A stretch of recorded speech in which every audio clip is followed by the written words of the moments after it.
live? Are we live?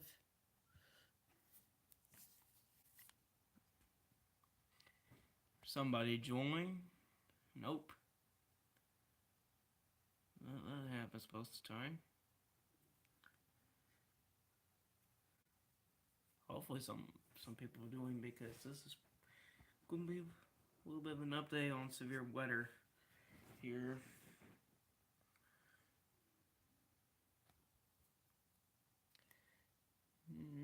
There's nobody yet. Alright, let's go ahead and get started. Hello everybody. This is Storm 101 here. Today there's a we'll be looking at severe weather for the next 2 days.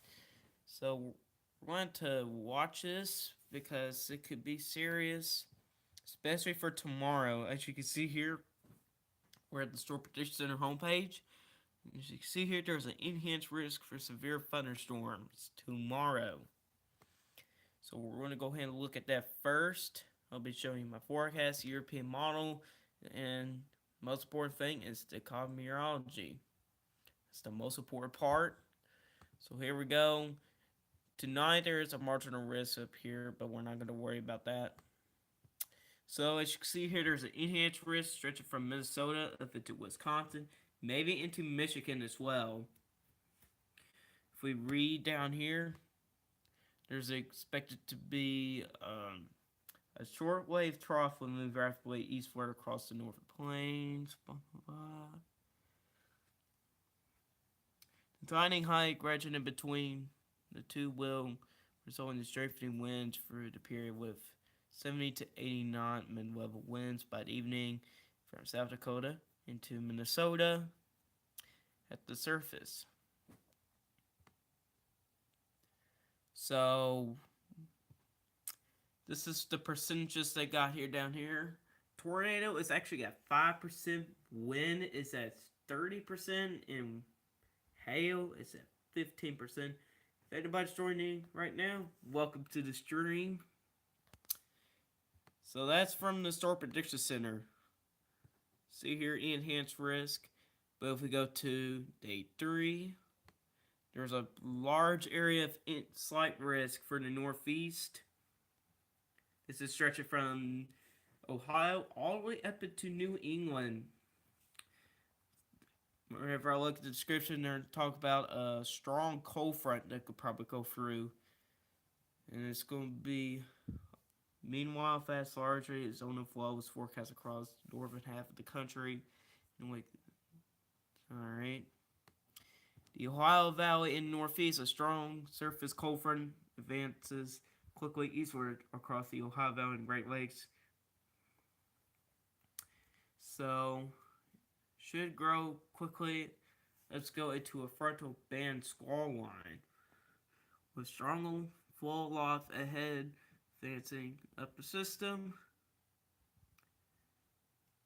Local damaging winds will likely evolve for the afternoon. Rapid eastward advance of convection for the evening is expected, while gradually. Alright. So we're going to be waiting for percentages. Hello, Mikey. Welcome to the stream. And you can see the chat now. And if we go to common meteorology, we're going to start with tomorrow. And we got a lot of wind to deal with here. You can tell there's reds. And look at that purple going on there. Whoopsie. I mean that crap. 145 knots. That's pretty quick winds there. As you can see. So there's your cold front right there. And the low pressure system's up in Canada. And if we go ahead and look at vorticity, so wind speed is a check. Vorticity is pretty good as well. So that's a check mark on that case. And if we go to surface products, the dew points. Pretty good dew points we're going on today. And We're still seeing a lot of good dew point. 77. It's pretty good. For It's pretty humid. 77, it's pretty sticky. Then it stretches down to the Ohio Valley on the next day. Consecutive products. Let's look at low mid-level lap rates. Alright, so this is the thing here. There's not much low mid-level lap rates going on up there, but whenever they reach up there, they're going to explode. There's your cold front going for the Ohio Valley. There's a good amount of it going on the Great Lakes region. EHI. This is from the NAM model, by the way. We got pretty good EHI, especially over in here. 7.2. So I saw there. Helicity. And pretty good. Helicity value is 505. Whoa, oh, we're going up. 780. That's pretty healthy. That's really good Helicity. Now if we go to the bulk shear, Cape. Not bad Cape. It's pretty good. Almost close to the 5,000 mark. A little bit. Continue on.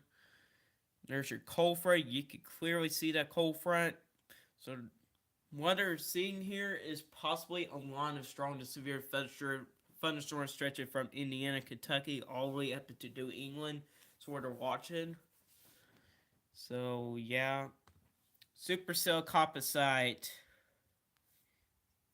And we like Supercell composite. Really good Supercell composite here. Showing 24.2. We'll go ahead and click on there. See what it shows. Supposed to be a stationary front up there. Winds are pretty good. That's a little bit wide. If you want to see tornado development, you want to see that pretty wide. And supercell, significant. Severe hail could be significant as well. And it does show tornado.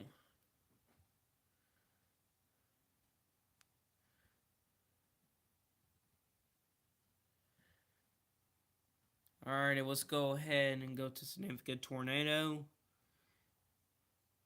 This kind of shows you where tornadoes could occur.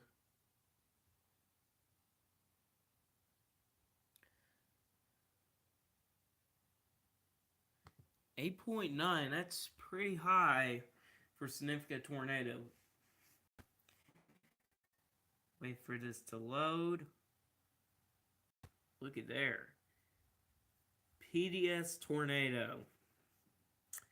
What does the ingredient show? Oh yeah, they're pretty good. So PDS means particularly dangerous situation. That could be an EF4, EF5. But it could happen. It could not. It's still a little bit out. It's only going to happen tomorrow. So it is possible for a PDS tornado to occur. It does stretch up that way to northern Wisconsin too. Alright, let's look at day 2 up in the northeast. As you can see here already, crap, what has it happened? We got really good wind speed values. I mean, that's a pretty good jet stream. So, wind speed is a check mark, definitely. So now if we go to vorticity, probably scoot this down a little bit more. Vorticity, it's not that great for overall. We do have some good vorticity going on here. with probably a squall line there. So it's an okay. Dew points. Let's see here.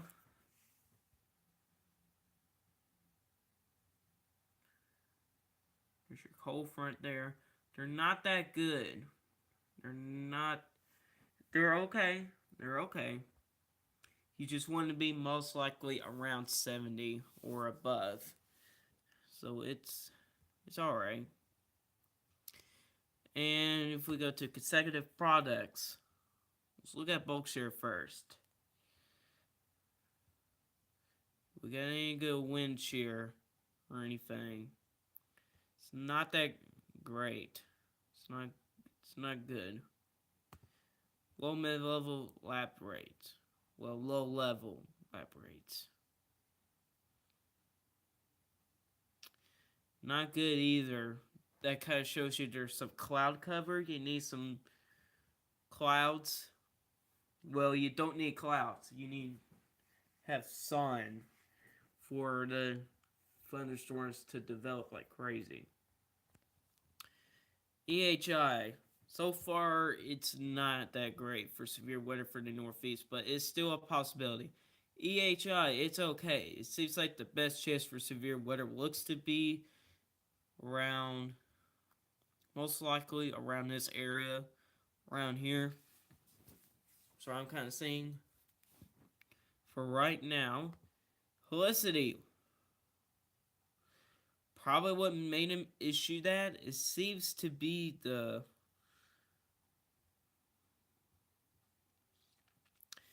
wind speed. Yeah, we got some pretty good helicity. Supercell composite. Putting all this together, all these ingredients together. What does it show? Not bad. I saw a 5. So let's click that. There is some red up in Canada for severe weather as well. So it's not that wide, but the damaging winds, though, that's what that kind of green line is, I think, to spike out. So you got some pretty good damaging winds. There's not much of greens for tornado threat, but it's just most likely the squall line. So the damaging wind threats is the main threat for right now. Alrighty, so we got common meteorology out of the way, but we could check up in Canada real quick at 10.4. It's a little bit high. Tornado, and this is up in Canada, not in the United States. So, as you can tell, wind, the jet stream, as you can tell here, it is really good. Matches. Severe hail could be pretty significant. Same thing for supercell could be significant. But like I said, there's not too much ingredients for tornado development yet. So let's go ahead and go to windy. We're going to go ahead, go to rain and thunder. So let's go to 12 p.m. tomorrow. We're going to go ahead and hit play, because there's supposed to be a stationary front extending from Canada or Ottawa. I guess that's how you pronounce it. Sorry if I guessed it wrong. So there's your cold front. A few showers of thunderstorms. And then as you can see here, looks like there could be a lot of rain trying to develop back in the plains, like around Oklahoma City area. We'll have to watch that too. Because who knows, there could be a chance of flooding back on that way. It seems like I don't want to play more further.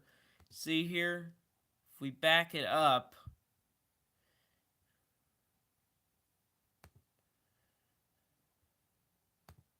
so it's mostly near the overnight hours. There's here, you got a little bit of a squall line development there in New York State.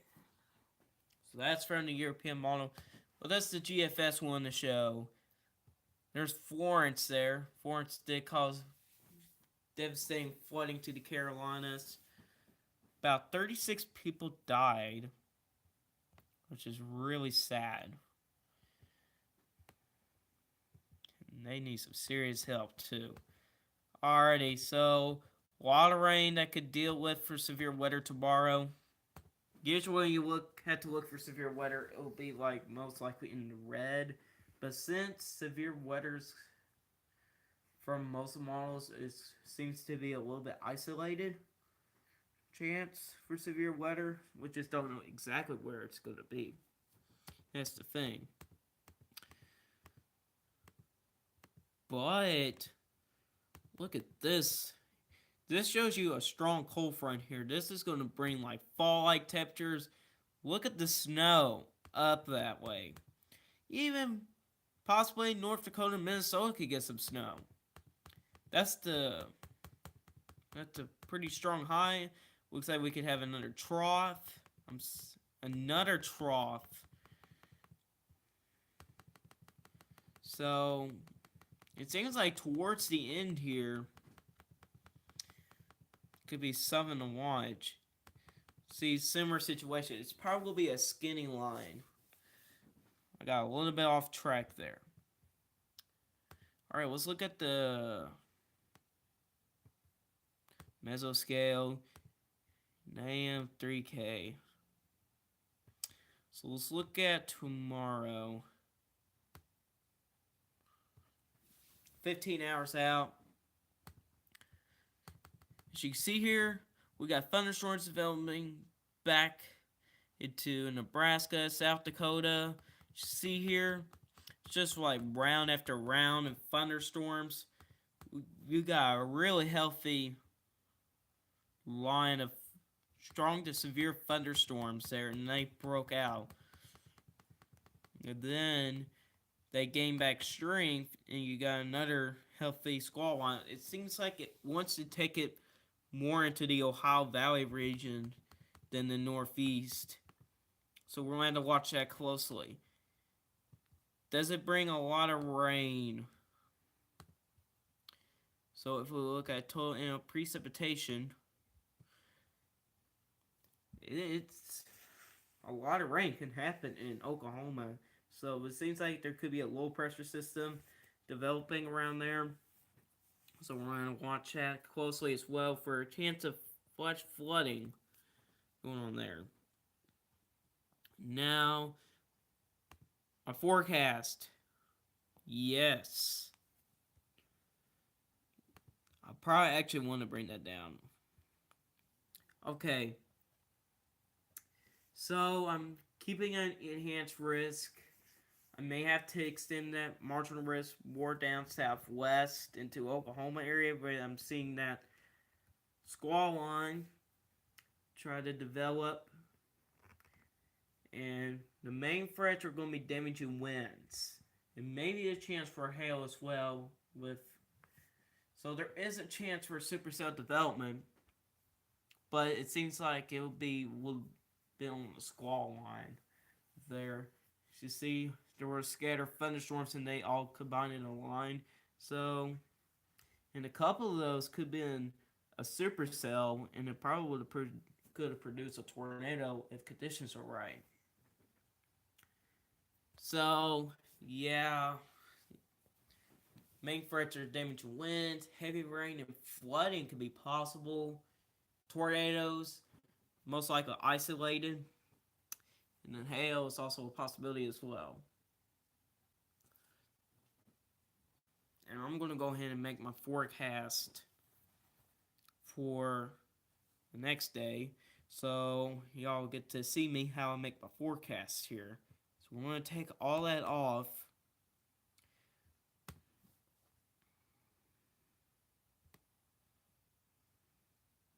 You know what? I want to make this surprise.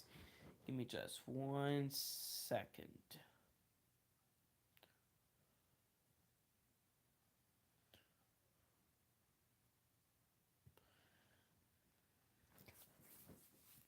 You know what? That was actually terrible. Hold on.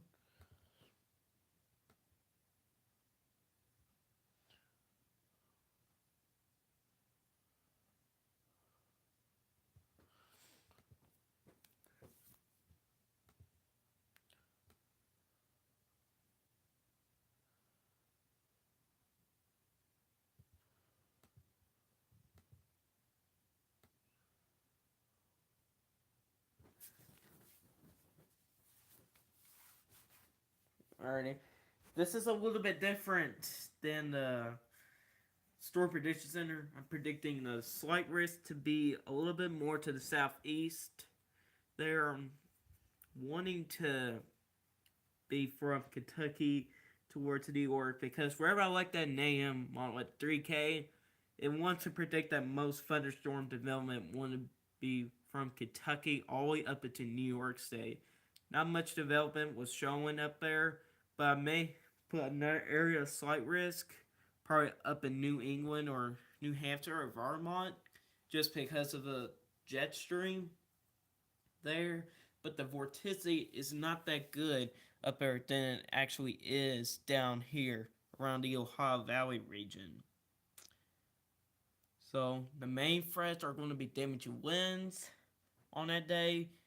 Tornadoes is a possibility on that day. It's a small chance for the most part. Hail, I cannot rule out. It's just most likely tomorrow that we're going to have to watch with that enhanced risk from the Storm Prediction Center. That also changed my forecast on. So, that's pretty much all I got for everybody. Y'all got any questions to ask me? I can answer anything y'all want to ask me, weather related or anything. You can see there's one person watching the live stream. Welcome. You got any questions? Just put it in the chat. I could go back over if you want me to.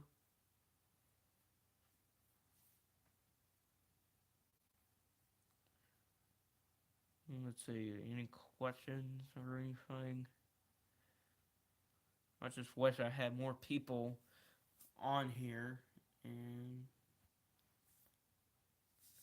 I don't know if the Storm Prediction, I don't know what time they update. Don't exactly know, but I'm going to have to go soon. Well, my phone's dying,